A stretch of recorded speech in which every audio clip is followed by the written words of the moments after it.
बघेल संघर्ष के पहचान, छत्तीसगढ़ माटी के सच्चा इंसान। जेल आंदोलन लड़ाई के मिसाल, छत्तीसगढ़िया के अधिकार बर खड़े हर हाल। जोहार जोहार जोहार छत्तीसगढ़, जोहार जोहार जोहार छत्तीसगढ़। आजादी खातिर जे परिवार लड़ीस, 7 जन जेल गिस इतिहास गढ़ीस। उही खून आज घलो गरजत हावे, अमित बघेल बन के आगे बढ़त हावे। जोहार जोहार जोहार छत्तीसगढ़, जोहार जोहार जोहार छत्तीसगढ़। सेना मचाचा देश बर जान दी दिस, रक्षा करत करत अपन जान दे दिस। ऐसे घर के संस्कार ला देख, देश भक्ति में डूबे हावे हर एक रेख। जोहार जोहार जोहार छत्तीसगढ़, जोहार जोहार जोहार छत्तीसगढ़। खूब चंद बघेल के सपना के वारिस, छत्तीसगढ़ के सपना ला करे साकारिस।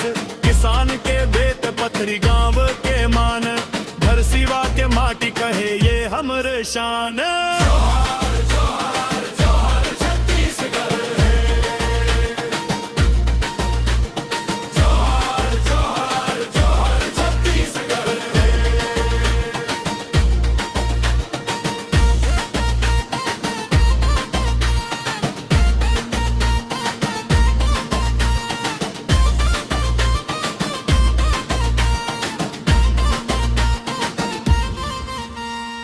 क्रांति सेना के बने संस्थापक, जोहार छत्तीसगढ़ पार्टी के केंद्रीय अध्यक्ष। छत्तीसगढ़िया के आवाज बन के हर हक अधिकार बर लड़त डट के।